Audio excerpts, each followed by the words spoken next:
마태복음 8장 28절에서 34절까지의 말씀으로 거라사 귀신 들린 자라는 제목으로 말씀의 은혜를 계속 나누길 원합니다. 지난 시간까지 우리 예수님은 지난 시간을 통하여 풍랑을 잠잠하게 하신 그 예수의 때 은혜를 우리가 깨달아 알았습니다. 그리고 제자들에게 아직도 믿음이 없음을 예수님은 책망하신 것을 우리가 보게 되죠. 그리고 이 책망은 예수님이 아직도 누구신지를 모르는 것에 대한 책망이었음을 우리가 알 수가 있었습니다. 그렇습니다. 예수는 그리스도이신 것이죠. 예수는 그리스도이심을 믿고 예수는 그리스도이심을 의지하는 저와 여러분이 된 줄로 믿습니다. 오늘 본문에서는 가버나움의 건너편을 이제 건너가셔서 바로 가다라 지방 또는 거라사 지방으로 예수님은 자리를 옮기신 것을 보게 됩니다. 다른 복음서에 따르면 그 지명의 이름은 여기저기 다르게 나와 있습니다. 마태복음은 가다라, 마가와 누가복음은 거라사라는 지방으로 나와 있기 때문에 대부분의 사람들이 가다라 지방보다는 거라사 귀신이라는 것에 대해서 더 익숙한 것을 보게 되고, 대부분 지명을 표기할 때 가다라보다는 거라사라는 말을 많이 사용하는 것을 보게 됩니다. 거라사는 지방과 가다라 지방은 도대체 어디 있는 것인가? 거라사 지방은 화면을 통하여 그림을 보시면 알겠지만 오늘날의 에릿이라는 지역에 나와 있습니다. 화면을 보여주시면 될 것 같습니다. 형제님 화면을 보여주세요. 할렐루야 화면, 네, 화면 나왔습니다. 보시면 알겠지만 거라사 지방은 좀 멀리 있는 지역입니다. 에릿이라는 지역이죠. 지금 갈릴리 호수에서 굉장히 멀리 떨어져 있는 곳이 바로 이 거라사 지방입니다. 약 한 48km 정도 떨어져 있는 곳이라고 합니다. 그러다 보니까 설득력이 떨어지게 되죠. 오늘 기적을 통해 봤을 때 돼지떼에 귀신이 들어가서 그 돼지떼가 바다로 향하여, 갈릴리 바다로 향하여 몰살해야 되는데, 그러면 이 돼지가 48km를 슈퍼돼지로 막 달려가가지고 빠져들어야 되기 때문에 그렇습니다. 그러니까 이 거라사 지방은 아니지 않겠느냐라는 생각이 들게 되죠. 오늘 본문의 지명은 마태복음에 나와 있는 지명은 바로 이 가다라 지방이에요. 가다라 지방 어디냐? 바로 나와 있는 거죠. 갈릴리 지역 바로 옆에, 바로 밑에 보면 있는 지역이 바로 이 가다라 지방입니다. 이 가다라 지방도 역시 좀 문제가 있습니다. 왜냐하면 바다와의 거리가 약 8km 정도 되는 그런 지역이기 때문에 그렇고, 또한 가기 위해서는 또한 여러 가지 많은 또한 그 강도 건너야 되고 산도 건너야 되고 빌타교도 건너야 되기 때문에 그렇습니다. 그러다 보니까 역시 돼지가 또한 8km를 열심히 달려가서 이 갈릴리 호수에 빠져야 되기 때문에 역시 여기도 아니지 않느냐라는 생각을 많이 하게 되는 것이죠. 그래서 마지막으로 많은 학자들이 말하는 것이 어디냐? 바로 게르게사라는 지역입니다. 갈릴리 호수 바로 안에 있는 지역이죠. 한번 다시 화면을 돌려주시기 바랍니다. 게르게사라는 지역인데요, 바로 여기죠. 오늘날의 구르시라는 그런 마을로서 옛날에는 예수님 당시에는 게르게사라고 했습니다. 아마 여기가 아니겠느냐, 오늘날의 이제 신약학자들은 바로 이곳을 많이들 이야기하고 있습니다. 그러나 정확한 것은 어딘지, 거라사가 정확히 어딘지는 알 수가 없다라는 것이, 그러나 본문을 통해 봤을 때 바로 이곳이 아니겠는가라고 많이들 생각하게 되는 것입니다. 중요한 것은 장소보다는 말씀을 기록하신 그 하나님의 뜻과 의미가 더욱더 중요하겠죠. 자, 그렇다면 예수님과 제자들은 어떠한 역사가 일어났을까? 가버나움에서 출발하여 배에서 나오시자마자 곧 더러운 귀신 들린 사람이 한 명이 아닌 두 명이 예수님 앞에 나온 것을 보게 됩니다.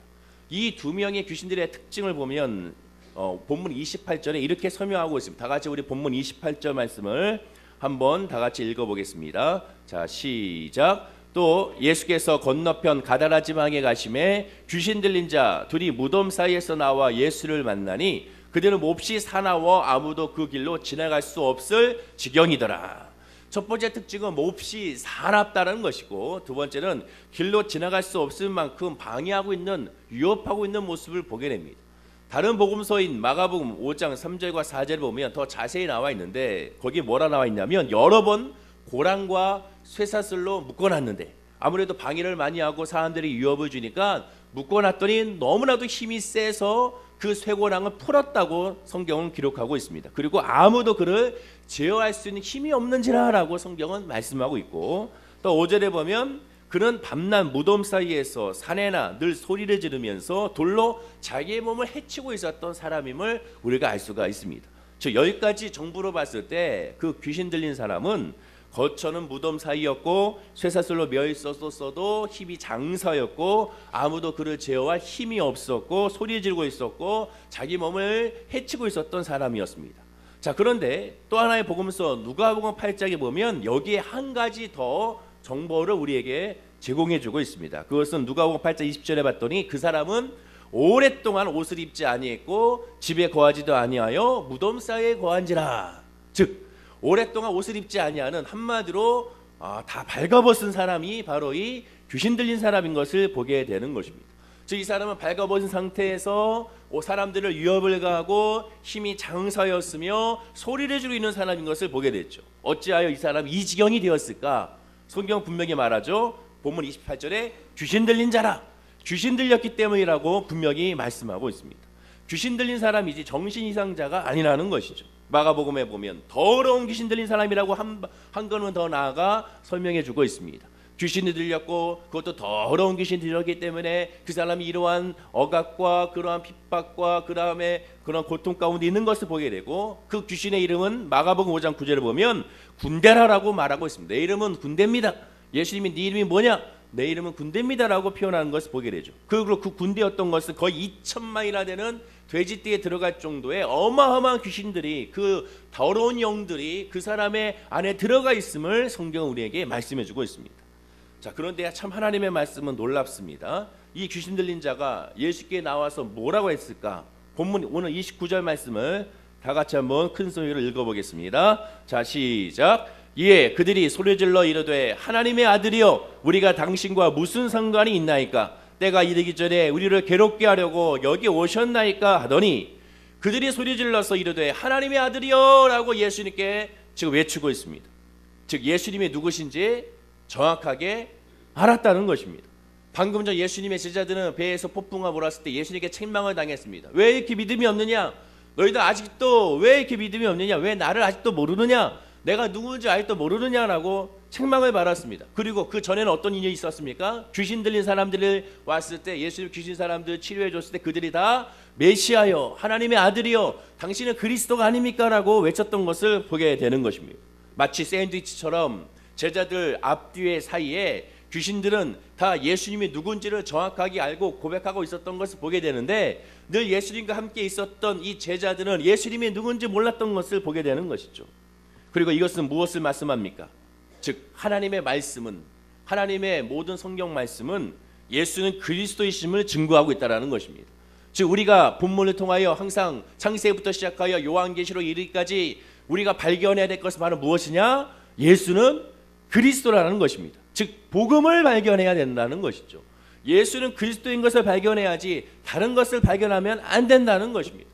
말씀을 통하여 말씀의 권위가 있고 말씀의 힘이 있고 말씀의 능력이 있는 이유는 무엇이냐? 예수는 그리스도임을 알고 예수는 그리스도임을 선포하며 예수는 그리스도인은 그 하나님의 그리스도의 역사가 내 삶 가운데도 그리스도로 역사하신다는 것을 믿고 아멘하기 때문에 그 능력과 그 힘과 그 권세가 우리 삶 가운데 나타나게 되는 것입니다. 마태, 마가, 누가, 요한복음은 하나같이 예수는 그리스도이심을 증거하고 있는 것입니다. 예수님은 자신을 괴롭히지 말라고 말하는 귀신들 향하여 어떻게 하셨습니까? 쫓아내셨습니다. 즉 우리가 기도할 때 어떻게 됩니까? 쫓아내는 그런 기도를 해야 되는 것입니다. 귀신은 내쫓는 것입니다. 귀신은 요청하는 것이 아닙니다. 나가주세요, 여기서 벗어나주세요가 아닙니다. 예수 이름으로 쫓아내야 되는 것이죠. 질병의 귀신이 있으면 예수 이름으로 쫓으시기를 예수님 이름으로 축원을 드립니다. 어떻게 하셨을까요? 본문 30절과 32절에 하셨습니다. 30절과 32절 말씀을 다 같이 한번 합독하겠습니다. 마침 멀리서 많은 돼지떼가 먹고 있는지라 귀신들이 예수께 간구하여 이르되 만일 우리를 쫓아내시려면 돼지떼에 들여보내 주소서 하니 그들에게로 가라 하시니 귀신들이 나와서 돼지에게로 들어가는지라 온 떼가 비탈로 내리다라 바다에 들어가서 물에서 몰사하거늘. 귀신 들린 그를 위하여 예수님께서 쫓아내시고 그 쫓아내므로 말미암아 돼지떼에 들어가게 하는 말미암아 그 돼지떼가 바다로 다 몰사하게 예수님께서 치유하신 것을 보게 됩니다. 자, 그렇다면 귀신 들렸던 이 사람이 얼마나 기쁘겠습니까? 자유가 됐습니다. 억압에서 풀려났습니다. 동시에 자기의 벌거벗은 몸을 봤을 것입니다. 자기의 더러운 몸을 봤을 것입니다. 엉망진창의 자신의 모습을 그가 깨달았을 것입니다. 그러니 당연히 기쁠 수밖에 없고 주님을 찬양할 수밖에 없으며 이 사람을 쇠사슬로 묶을 정도로 사람들이 그 사람을 포박했을 정도로 그 사람에게 위협을 당했던 그 사람은 이제는 자유케 됐으니 주변에 있는 동네 사람들도 기쁘고 감사하고 찬양하고 할렐루야 아멘 하면서 예수님 앞에 엎드려 절하고 경배해야 되는 것입니다. 그런데 주변의 반응이 이상합니다. 우리 본문 33절과 34절 말씀을 합독하겠습니다. 자, 시작. 치던 자들이 달아나 시내에 들어가 이 모든 일과 귀신 들린 자의 일을 고하니 온 시내가 예수를 만나려고 나가서 보고 그 지방에서 떠나시기를 간구하더라. 귀신을 쫓아내시면 귀신이 쫓아내 그 사람을 바라보고 야, 저 사람 귀신 들린 사람이 아니야. 저 사람들 우리를 위협했던 사람이 아니야. 저 사람들 해코지 하려던 사람이 아니야. 소리 질렀던 사람들이 아니야. 감히 무서워서 우리가 거기 가지 못하지 않았느냐. 그러니 저들이 깨끗하게 치유를 받고 정상으로 돌아와서 내가 예수라는 사람을 만났는데 그 사람이 나를 치료했다고 전하들은 그 말을 듣는 순간 그들은 어떻게 됩니까? 기뻐해야 되고 예수님 앞에 경배해야 됩니다. 그런데 그들이 요청합니다. 우리를 치유해 주십시오. 우리도 기적을 베풀어 주십시오. 우리도 예수 그리스도를 만나기 원합니다라고 요청하는 것이 아니라 성경에 보면 지방에서 우리의 고을에서 우리의 마을에서 우리의 동네에서 내 곁에서 떠나기를 간구하고 있는 것을 보게 됩니다. 왜 그랬을까요? 본문 3절에 보면 그 힌트가 나와 있습니다. 마침 멀리서 많은 돼지떼가 먹고 있는지라 여기에 힌트가 있는 것입니다. 이 말씀을 딱 유대인들 이스라엘 백성들이 이 말씀을 딱 듣는 순간 이 말씀을 마태복음에 나와 있는 마가복음에 나와 있는 누가복음에 있는 이 말씀을 묵상하는 순간 이상하다라는 그런 느낌을 딱 받을 수밖에 없습니다. 왜냐? 돼지는 이스라엘 백성들에게 있어서는 금기시되는 동물이기 때문에 그렇습니다. 율법에 의하면 돼지는 금기하는 동물이기 때문에 그렇습니다. 부정의 가축이기 때문에 그렇습니다. 처음에 말씀드렸던 거라사 지방의 정확한 위치는 잘 모릅니다. 그러나 신학자들 의견들이 많이 있지만 공통적인 의견은 하나 있습니다. 그것은 말은 무엇이냐? 이 지방은 분명히 유다 이스라엘의 지방에서 벗어난, 즉 유다의 영향력에서 벗어난 이방 지역임은 틀림이 없다. 왜? 그 근거가 무엇이냐? 돼지떼를 키우고 있었기 때문에 그렇다는 겁니다. 돼지가 등장하기 때문에 그렇다는 겁니다. 당시 이스라엘 백성들에게서 율법에 의하면 부정한 음식이 바로 부정한 동물이 돼지 사육이고 돼지고기였기 때문에 먹지도 못하고 사육도 못하게 하고 또한 그 돼지를 하나님께 제사로 바칠 수도 없었습니다. 그런데 그곳에 한두 마리도 아니고 2,000마리가 되는 그런 엄청난 양의 돼지들을 키우고 있다는 것은 하나님의 말씀과 하나님의 은혜와 하나님의 율법이 도저히 미치지 아니하는 이방 민족에 살고 있는 사람들인 것을 알게 되고 혹 유대인들을 하더라도 이방 민족화된 사람들이라는 것을 알 수가 있게 되는 것입니다. 마치 돌아온 탕자가 어디로 갔습니까? 둘째 아들이 누가복음 15장 10절을 보면 그가 돼지 먹는 쥐염 열매로 배를 채우고자 하되 주는 자가 없는지라, 즉 돼지를 키우는 곳에서 그가 있는 것을 보게 됩니다. 즉 하나님의 말씀에서 벗어나 하나님의 예배에서 벗어나 하나님을 찬양하는 것을 벗어나 하나님께 기도하는 것에 벗어나 생활하고 있음을 우리가 알게 되는 것이죠. 즉 이 뜻은 둘째 아들이 유대인이었지만 이방인화 되었다는 것을 말하게 됩니다. 유대인이었지만 하나님을 예배하지 아니하는 그런 장소에 있었음을 말해주고 있는 것입니다. 마찬가지로 오늘 본문에서도 오늘날 갑자기 한 유대인 젊은 납비가 나타났습니다. 그리고 동네 사람들은 그 납비를 통하여 환영하고 기뻐하고 그를 모시는 것이 아니라 자기들의 재산인 돼지떼 2,000마리가 몰살당했으니 그들은 기분 나쁜 것이고 짜증이 난 것이고 또한 이 예수에 대해서 해코지하고 싶으나 예수의 권위가 있고 권세가 있으니 감히 어찌하지 뭐라고 우리 마을에서 떠나달라고 그들이 요청하고 있는 것입니다. 무려 2,000마리입니다. 오늘날 돼지 80kg 한 마리당 41만 원에 거래한다고 축협에 보니까 나와 있더라고요. 그런데 2,000마리면 약 8억 원이 넘는 그런 어마어마한 그런 돈이 사라지고야 만 것입니다. 즉 그들에게 있어서 보았을 때는 재산이 사라진 것이죠. 예수님의 기적의 역사, 치유의 역사, 그리스도의 역사, 영 가운데 하나님의 은혜의 역사는 생각하지 않습니다. 그 2,000마리에 들어간 그 돼지떼에 들어간 군대 귀신들이 나중에 우리를 해코지하고 이 마을 사람들 해코지하고 귀신들이 한다는 걸 생각하지 아니하고 치유의 역사, 소망의 역사를 베풀었을 때 그것만 바라보지 아니하고 그들은 자기들의 재산, 즉 무엇을 먹을까, 무엇을 입을까, 무엇을 마실까 해서 그것이 없게 됐을 때 짜증이 나고 예수님을 배척하게 된 것입니다. 시편 63편 3절에 있는 말씀처럼 주의 인자하심이 생명보다 나음으로 내 입술이 주를 찬양할 것이다 라는 찬양이 그들에게 없었던 것이죠. 주의 인자하심 생명보다 나아야 되는데 내 재산이 내 생명보다 낫다, 내 돼지떼가 내 생명보다 낫다, 내가 가진 것이 내 생명보다 낫다, 내 생계 수단이 내 생명보다 낫다, 하나님보다는 이것이 더 중요하다고 지금 이들은 고백하고 있는 것입니다. 그에게 있어서 주 예수보다도 귀한 것은 없네라는 찬양이 아니라 나에게 있어서 돼지보다 더 귀한 것은 없네라고 찬양하는 모습이 그들에게 있었던 것입니다. 그래서 예수님 보고 떠나라는 것이죠. 사람이 사단에게 넘어가는 가장 손쉬운 수단이 바로 무엇이냐? 바로 이것입니다. 생업이죠. 생업을 힘들게 하고 생업으로 말미암아 무너지게 하면 그 사람은 결국 하나님을 예배하지 않게 만듭니다. 사람들 오직 돈만 목표로 생업에 매달리게 하면 됩니다. 사업장에 달려주십시오. 사업장 주면 사업이 아주 잘되게 해버리는 겁니다. 너무 잘되게 해서 바쁘게 함으로 말미암아 예배하지 못하게 하고 기도하지 못하게 하고 주님을 찾지 못하게 만들어버리는 것이죠.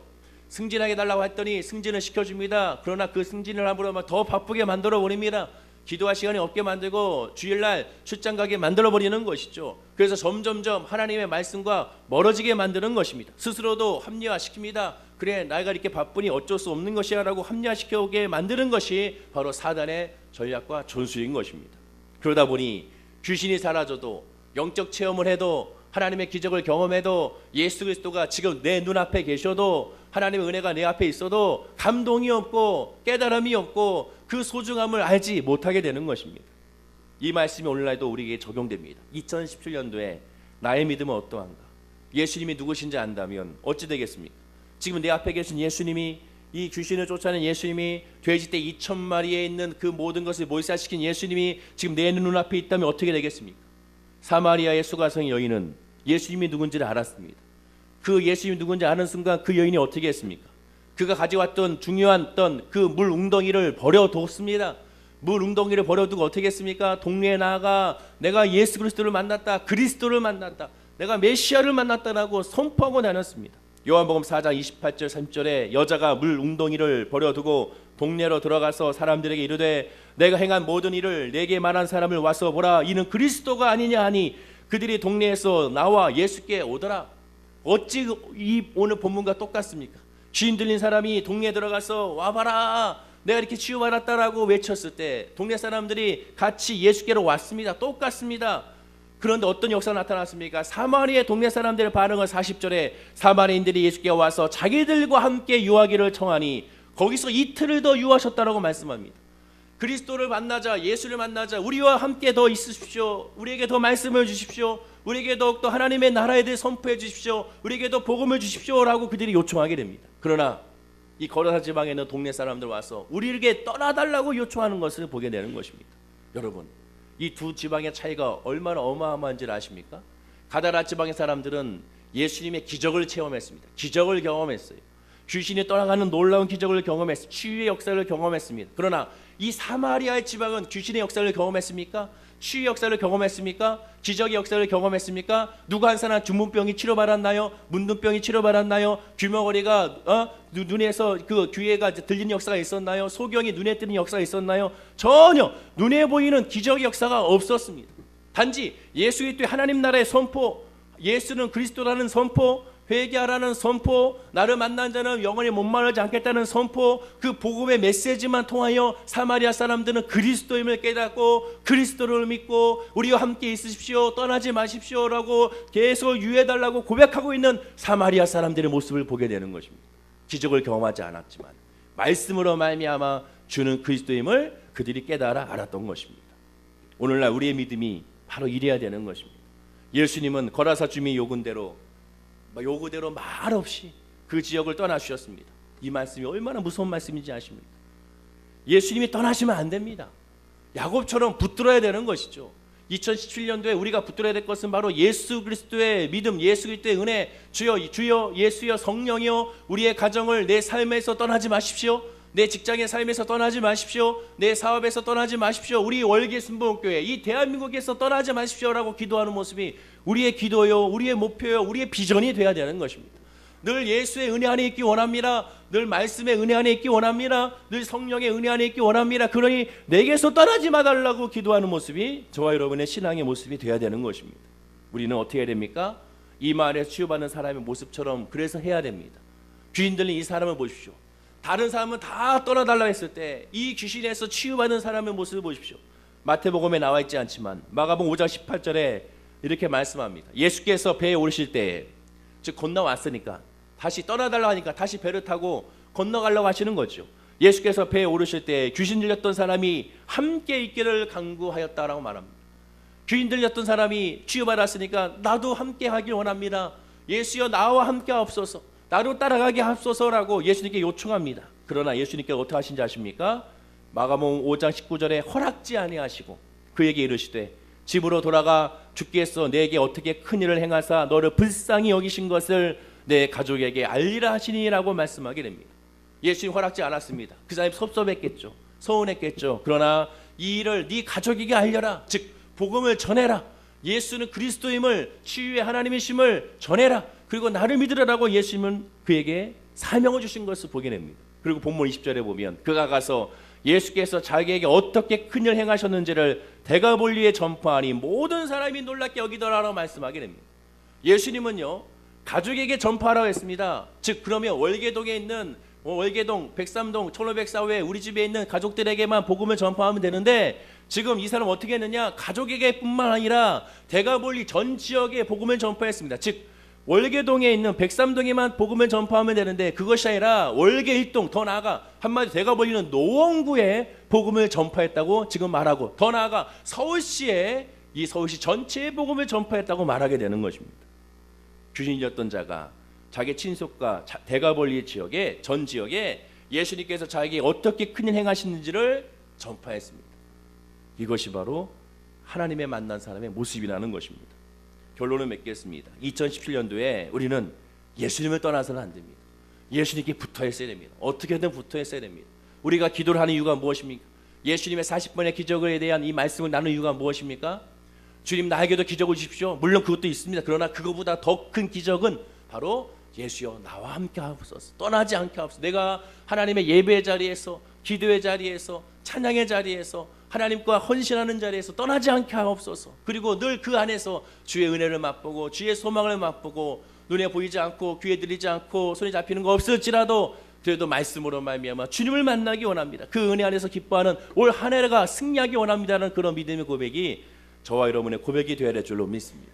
예수 그리스도가 우선순위가 되어야 됩니다. 오직 예수, 오직 복음, 오직 말씀이 우리의 믿음이 됐을 때 그 사람은 결코 하나님께 외면하지 아니하시고 올 한해 승리하는 삶, 열매 맺는 삶, 축복의 삶을 살아가게 될 줄로 믿습니다. 사랑하는 모든 성도님들이 그 믿음으로 오늘 기도하시고 그 믿음으로 구하십시오. 그러면 그 믿음을 구할 때 2017년도에 열매가 임하게 될 줄로 믿습니다. 하나님의 크고 비밀한 역사로 저와 여러분을 인도하시게 될 줄로 믿습니다. 때때로 힘들고 어려워도 하나님께서는 결코 우리를 외면하지 않으시고 우리를 품에 안으셔서 우리를 이끌어 주셔서 마침내 하나님 원하시는 적과 꾸리는 가나안 땅의 은혜를 우리에게 부어 주시게 될 줄로 믿습니다. 기도하겠습니다. 하나님 아버지, 오늘 말씀을 통하여 다시 한번 예수는 그리스도임을 깨달아 알게 하시니 감사합니다. 그 그리스도의 은혜 안에서 우리가 기뻐하게 하시고 그 그리스도의 소망 안에서 우리가 자유하게 하시며 그 그리스도의 은혜와 사랑 안에서 우리 오직 예수만 바라보는 우리 모든 성도님들이 되게 하여 주시옵소서. 예수 그리스도의 그 이름 안에, 예수 그리스도의 성령의 역사 안에 그것으로 충분하다는, 예수 그리스도로 충분하다는, 하나님의 은혜로 내 삶은 충분하다는 그런 믿음의 고백이 우리 모든 성도님들에게 있게 하여 주시옵소서. 물론 때때로 연약함과 아픔으로 말미암아 여러 가지 질병과 물질과 가정과 자녀와 사람의 관계와 직장과 사업장의 문제가 있습니다. 그러나 이 모든 것들이 주의 인자하심이 생명보다 나음을, 예수가 계시면 모든 것이 합력하여 성원의 이름을 늘 고백하는 그 믿음으로 선포하는 우리 성도님들이 되게 하여 주시옵소서. 감사드리며 예수님의 이름으로 기도드립니다. 아멘. 하늘에 계신 우리 아버지